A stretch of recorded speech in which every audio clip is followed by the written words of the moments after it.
The challenge with IDX is because people are coming in from everywhere, right? Like they could be like, some people come in, they were looking at a $500,000 condo. Someone's coming in, they're looking at a $2 million house. That everybody's coming in with a different thing.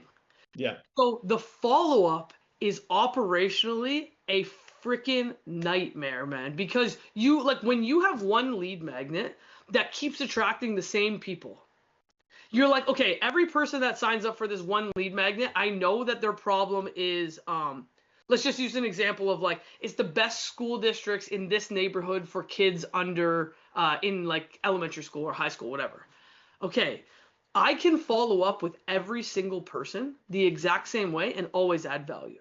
Operationally, it's extremely efficient for me because I know that every single person that comes through that is going to have the same pain points and same problems.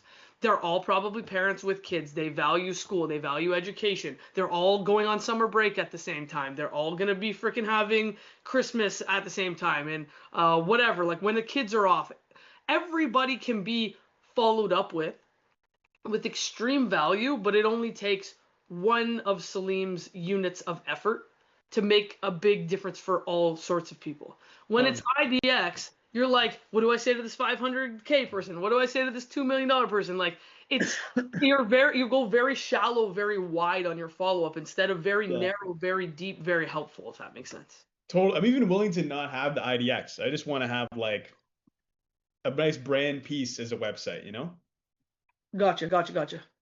If you don't want IDX, then yes, we can make recommendations. Perfect. But like, listen, driving traffic to a website these days really happens.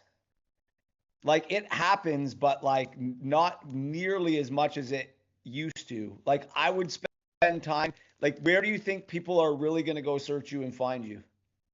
Social media. So I'd spend more time making sure your social media page looks great, right? And is a good demonstration of who you are and what you do. You have value add brand awareness pieces of content on there. You show that you help people. You have testimonial, social proof type stuff on there. I'd be spending more time worried about that. I'm not saying don't have a website, but like the website we just shared, for me, good enough. Like Emma, you didn't see it. I'll bring it back up here. But like, I can already tell you, every real estate agent overvalues their website. Their website doesn't do anything. It's a nice ass business card, pretty much, is what it is. This right? is his website. It looks nice. It looks nice. Like, would you recommend, like, if you're just wanting that clickable thing, so like if they do land on your website, can't you link it to your brokerage website, IDX, like redirect it if that's what you're looking for? Yeah, you can. Yeah. It's just that loses.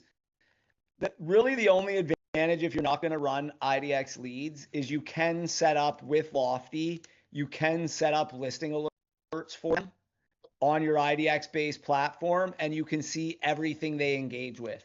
So it get like if you're, and like, I love this tool because it does like give you insights and reasons to call people. So for instance, I send them their listing alerts from my IDX website on Lofty for that lead.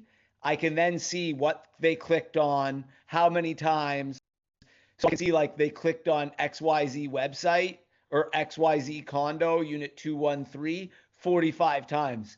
So I'm calling them and being like, guys, I found this amazing condo for you at 33 Mill Street, unit 123. You guys got to see it. And they're